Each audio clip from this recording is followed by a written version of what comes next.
here to breathe and paint with you. This is based on Jeppe Hein Heart Project. It comes from the heart. When he went through difficult times in his life, he found that painting and breathing and combining the two might really change how you feel and how you experience yourself from within.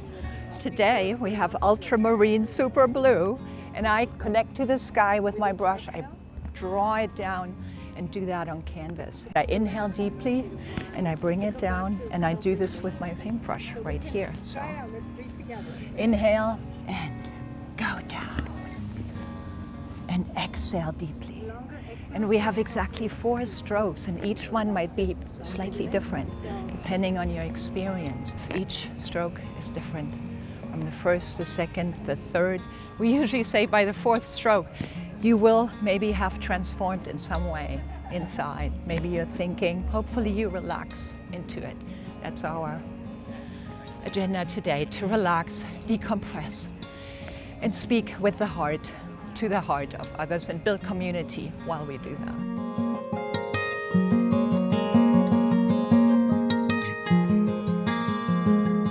It's a very helpful technique to help focus, and maybe if there's a lot of exterior factors happening, just using your breath to be where your feet are. And felt like when I use my breath correctly, my lines tend to be straighter. It goes for the same with basketball. You know, when you use your breath and you really lock in, then you're able to get what you want done. And maybe if it helps you at the free throw line, at timeouts, it can be very helpful however you use it.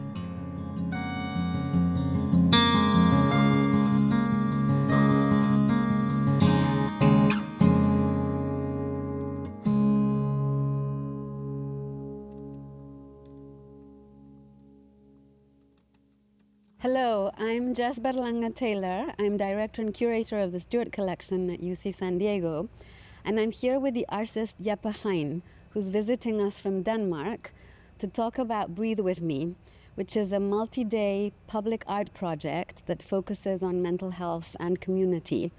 Jeppe, welcome to San Diego. Thank you so much. We're really thrilled to have you here to inaugurate the Stewart Collection's public program.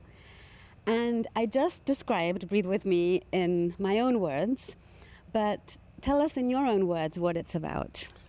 Yeah, but it's an interactive, I would say, artwork which inviting people to feel themselves, feel their breath.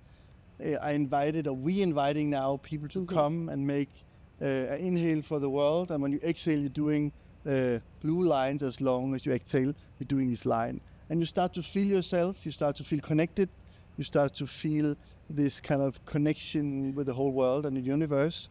And you are very creative. You do something which you maybe never did before. So it's a very beautiful way of showing how important our breath is. And I've been thinking about Breathe With Me a lot, of course, as ever since we met and discussed and talked about it and the importance of bringing it to this campus. But when we think of breathing, it tends to be such a solitary or individual experience. How did you think about turning breathing into a collective experience? Yeah, to understand that I was 36 years not really thinking about my breath in my life. And in 2009, I had kind of a burnout, which made me wonder. First of all, I couldn't breathe. I had a lot of fear in my life. I needed to change. And then in this kind of context of healing process, I would say, very fast I started to do small watercolors of trying to find a balance in my life. And I started to do these small lines with watercolor. And then I felt that when I was doing these lines, my heartbeat starting to slow down. My fear disappeared for a while. And also this kind of massive thoughts, which like exploding my head somehow, was starting to calm down. And that helped me to realize how they can really help me with my health and my future at that time. And it became then, big lines on the museum's walls. And one day I would ask some people, say, why don't you trying to do these breaths or these lines on the wall? And there was a fantastic surprise, because people were like, they were very surprised about, first of all, about feeling maybe sometimes for the first time, their breath in this way, but also being very happy to be able to visualize something which normally are invisible. So this combination of creating something invisible, visible is very beautiful. And can you take us back to 2009 and how you described having a very difficult moment with breathing, not breathing, feeling disassociated perhaps from your body? I don't want to take words away from you, but can you share a little bit more about how you think you arrived at that stage and why you were feeling so stressed and burnt out? First of all, yes, I would love to talk about that. I think that it's most important is that I was not really listening to all the signals that my body and my mind was telling me. Also, the people the people that loved me most around me also telling me that something was going very too fast and I was not really present in my life and so on. And then after the first, fear attack of anxious attack I have in an airplane, where I completely lost control about my body and I couldn't feel my arms. I was shaking, I couldn't breathe, and I tried to have the neighbor, which was a Finnish businessman, trying to explain to him he should talk to me. In the end, he was trying to explain about his life and his hunting and stuff like that, which calmed me down because my mind went somewhere else. And of course, after that situation, I tried to find out what's going on with me. So I went to different therapy and so on. And one day, after a couple of months, I found the right one telling me, a Buddhistic nun actually is telling me I needed to stop doing whatever I was doing because I was on a very wrong track. And of course, when she told me that, I started to cry. I felt completely almost on the floor. And I needed to have someone from outside telling me that. And there was, and then of course I started a lot of therapy and a lot of breathing and yoga and so on. But one of the main thing was to find out afterwards was why I didn't listen to all these signals my body was telling me.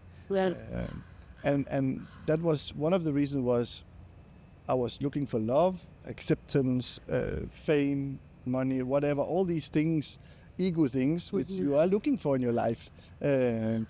And I was, of course, looking for it outside myself. And a lot of the things, or almost every one of those, you can only find in your own heart. And start to recognize and realize that that's the point. Then you can start to find out to be more honest to your own self and to try to work with that. And this is still, but also a very big, a lot of work to dare to look into the mirror. How do I feel now and why do I feel like this? But one thing what's very important is that I dare to reach out to get help. And also here on the campus, it's also, I think, in the situation where people start to feel themselves in the breath, it could also be that someone really need to have a deeper breath and to open up. And this is very important. And I know there's a lot of opportunities and also beautiful people here, not just the next 3 days, but actually here at this UC college that people can actually go to and get help. You mentioned something that's really, a few things that really stuck out right now, which we tend to go very fast in this world. And the art world is also a very demanding world, and it does demand success and visibility and presence and to be continuously producing and being out there. And Breathe With Me seems like a project that's inviting us to stop. And only when we stop can we listen to ourselves and really connect with what is happening inside of us. This it has been a breaking moment for you. It seems to have affected in a beautiful way the rest of your practice. Yes. How have you seen that your breathing and your spiritual and physical practices influence your artwork nowadays? Yeah, but it's very interesting to look back on it, because while you're in it, you don't really see it. It's like a red thread, and you're working, and you are open for new inspiration. Of course, just after 2009, I had the burnout. I was not really doing anything. I was only making watercolors and trying to actually to find grounding. But then I found out that a statement called "I'm right here, right now," which I have a white tattoo here on my arm. It was for myself, but "I'm right here, right now" was then the most important thing at that moment, to be now and present and not always looking at your phone or not always doing two things at one time. Being present, whatever you do, if you go in the toilet, if you talk with someone, if you're eating, whatever, it can be very difficult. And then I could see that could be a nice neon text. So then I bended the neon, put it behind the mirror, so you could see yourself in the mirror. I'm right here, right now. And you said, am I or am I not? And this, like, so when people see that, and it become like these kind of inspiration, which I read something, I saw something, I could come up with these different texts. So you're amazing just the way you are, or you don't have to be perfect to be here. Things which I reflect on a lot in a kind of I would say a process. And they came out, and then of course I started to paint more. I started to do other things. I started to do balloons, which was very early. And I recently actually I understood that a balloon is symbolizing, for instance, something which you're sending out a wish, or you wonder. And at that time, of course, I wished to be healthy. I was like, I had fear attacks every night, and I was not feeling well. And I knew every night when it's around 8:30, and then my body started to shake and so on. So it was very, how do I deal with these things, of course? I was practicing a lot of breathing and doing a lot of lines, but I was also making therapy and stuff like that to try to find a balance. So, but anyway, back to the artwork. So the work changing in the sense of understanding my work. Some of the work I didn't change, I just keep on doing, but my reflection on it looking backwards was very much doing an artwork called Enlightenment in 2001, which I have no idea what enlightenment was. I just thought it was something light was glowing. Now I see it very different, the word, and things like so. So I start to understand my works in a much more different spiritual way, and that was very inspiring. And now it's again, since the last half a year, I had a break where I didn't had contact to the art world and not even my studio. And I needed to go into a deeper process of meditation and go behind the creativity to see where is it coming from. And of course, this is also creating, then certainly I start to use clay and paint again and do things which I haven't done for many, many years because I want to touch the material. It's bringing back the body into your work. Because, and that's something that I'm hoping people connect with through Breathe With Me here. We're in a campus, so the big focus of this university, of course, is developing the mind. And I think when I was exploring your work and thinking about what we could do for this campus, Breathe With Me was such, I don't want to say obvious, but it just emerged as something that we really need here, which is how do we connect our minds with our bodies? Because it's that disconnection that seems to create a lot of anxiety. Yes. And I know that it's hard work. You from what you say, it's everyday work. You have to remind yourself every single day that you're here, you are now, you're your mind and your body at the same time.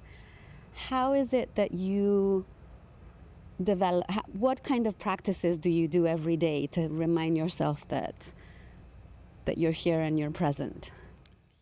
Yeah, so I'm not waking up looking at my phone. So this is one of the first things. I'm waking up, and then if I have the kids, as I told you, I have 4 kids. So then I'm doing the picnic for them for the school and so on.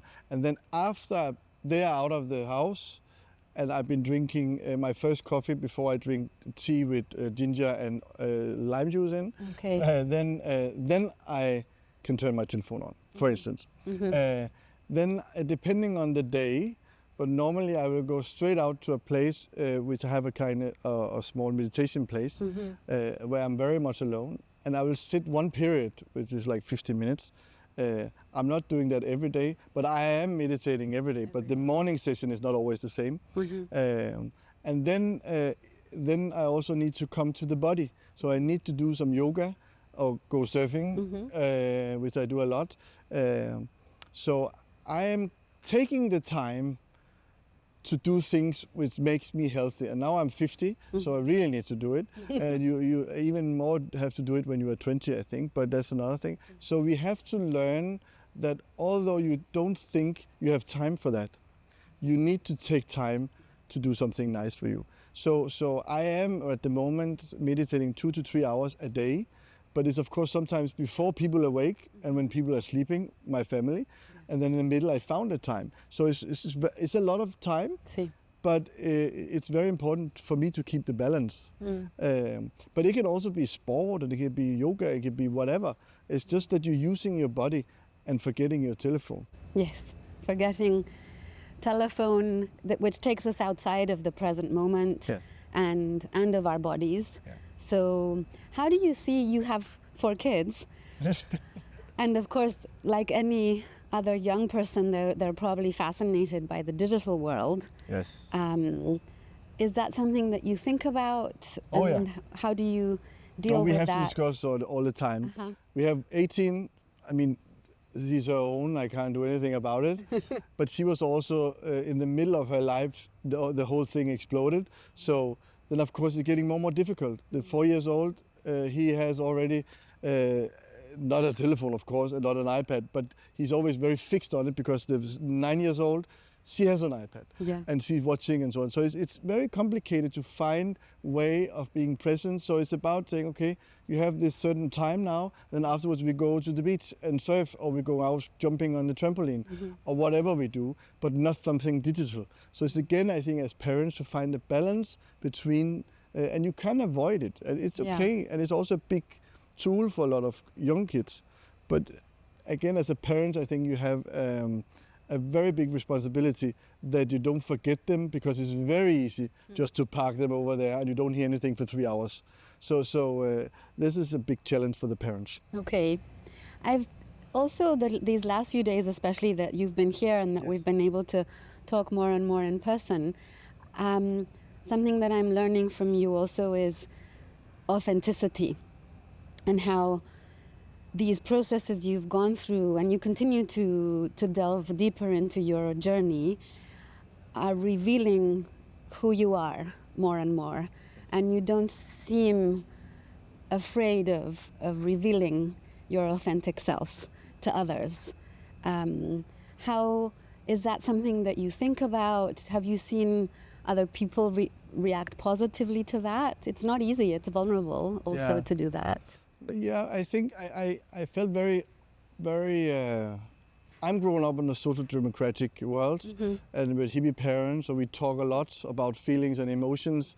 But I felt that when I start to share my story to people, this to show vulnerability and to show that you're weak, that you can show that you are afraid, that you are lost, and talk about these things. And actually made me much stronger. So every time I show that I'm weak or I don't know how to do things, I grow, because I'm not afraid of showing that. And I can only try to inspire people. And that's why I also get back to inspiration after my burnout. Now I'm just making a small funny thing, but I made a book called The Happiness of Burnout. Which seemed a contradiction. Contradiction, and I think that to make this book was of course also to make inspiration for everyone to not be afraid of what's happening, because to be burned out, of course, it was the worst thing ever happened in my life, because I really think a lot of times in my process I should die. I mean, and to have death feelings, not to be able to breathe on, is not nice. But at the same time, I look back on it as some of the most important thing in my life, because it changed the way I looked at things. I started to breathe, practice breathing, just to say that I'm still losing my breath once in a while. Now we are here, I have 3 days of long days. I need some breaks and try to breathe, because my heart starts to beat fast and I'm not really nervous, but I'm very, I'm kind of, I would say, excited. And it makes you also stressed and so on. So it's again a way of finding a balance, but again to show that actually that you can get help and you can come through it. And I'm very positive in a sense, and I'm also very ironic about my own, I think, ego and my me, and I'm not afraid of making fun and talking about funny situations, or maybe also awkward and scary situations. I think that just make it more and easier to deal with in my own practice. Yes. It's you incorporate a great sense of humor and playfulness while also talking about very serious matters. Yes. And so you are one of the artists that has been able to incorporate play in very meaningful ways. Can you share a little bit about some of the artworks that have to do with play? Yeah. And how have you been able to keep being playful as an adult? Yeah, I mean, playfulness has developed in a way. The first piece I did was called Moving Wall, and it was a wall coming out of a wall if you sit on a bench. So everything activated, and people thought they have a magic bomb, but they didn't. There was a sensor in the bench. But to see how people reacting, being a part of the artwork, inspired me at that time a lot, and I developed that in the sense.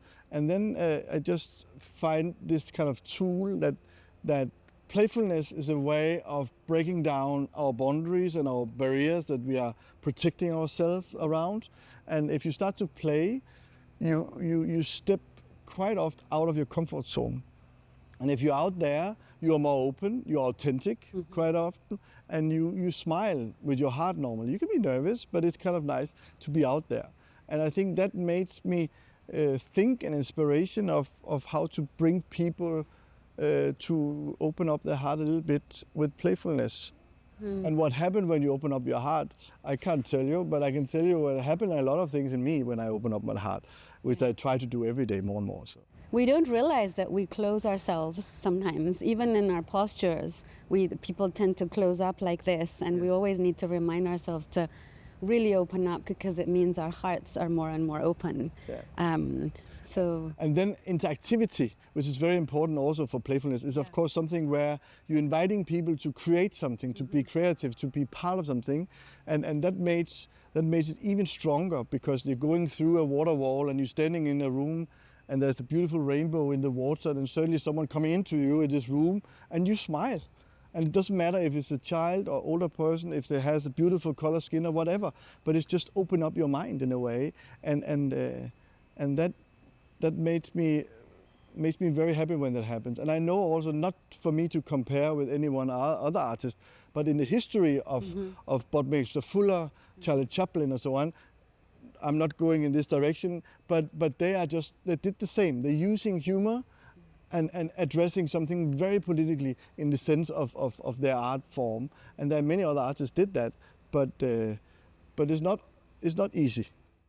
No, it's not. And it's because you're in public space and you're bringing in very sensitive issues to public space, and in very different contexts that sometimes aren't your own. Yeah. And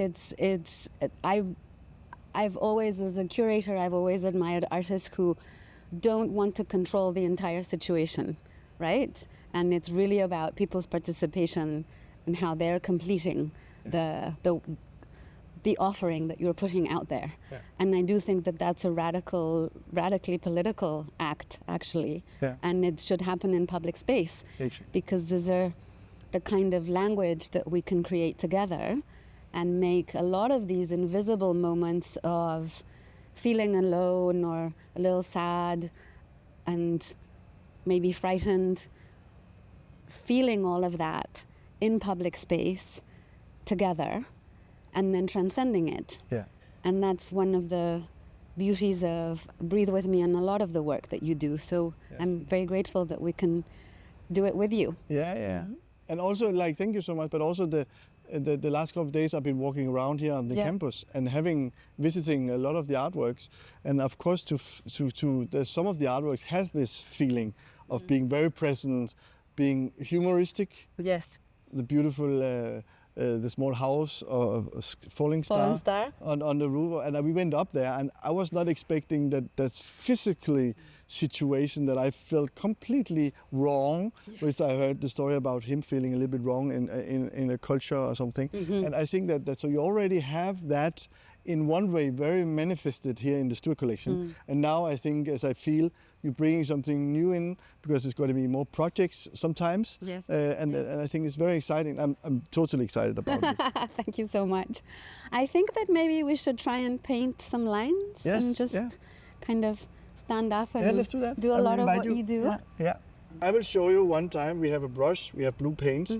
The blue color is coming from, not from my blue eyes, but it's coming from the ocean and the reflection of the sky, and especially today and the next days, I'm sure we will have very beautiful, beautiful color. So we're breathing in the world, and we're trying to breathe all the way down to our stomach. So we're exhaling, we're giving out the world something.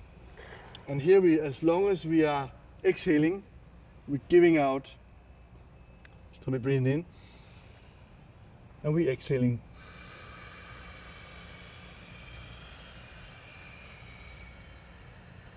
So as long as we exhale, I'll do another one. As long as we do the brush down.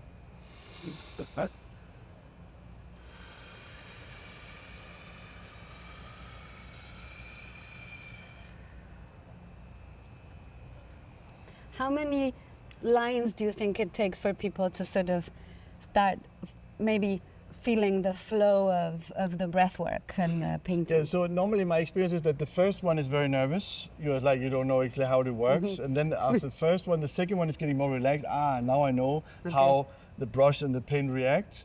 And then the third one and the fourth one, normally we will do 4. So the 2 last one is more like you finding out that the line getting longer because your exhale is getting more relaxed. So we're doing 4, and I think the last 2 is getting you more calm down. Yes, because I'm feeling like the actual connecting the brush with my hand, with my brain, with my body, and then the breath work. Yeah. So all of those, there are a lot of things happening at the same time. Yes, it is. And a lot of memories. Yeah. So don't think so much. No, I won't think so. So just don't overthink it, and don't have any feelings. It's impossible. Just breathing in and then exhaling slowly.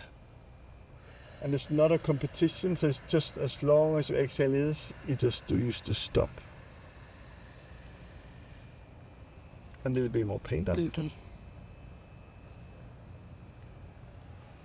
And inhale.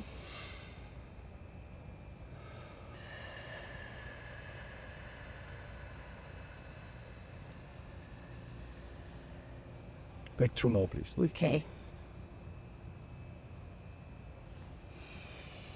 And like that.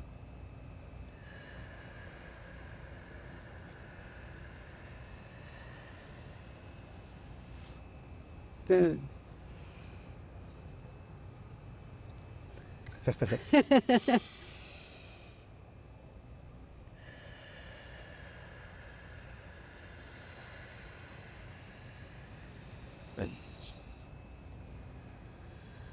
I could keep going. Yeah, how do you feel? Because you do. I feel more present. Yeah. I feel that it's and more associated between my body and my brain. Yeah. Like it all comes together. Yeah. Come closer together. Yes. Yes. We all come closer together. Yeah, we are. Yeah, because we're all now doing a artwork together for the next days. Yeah. Very big artwork. Beautiful. Thank you so much. Thank you.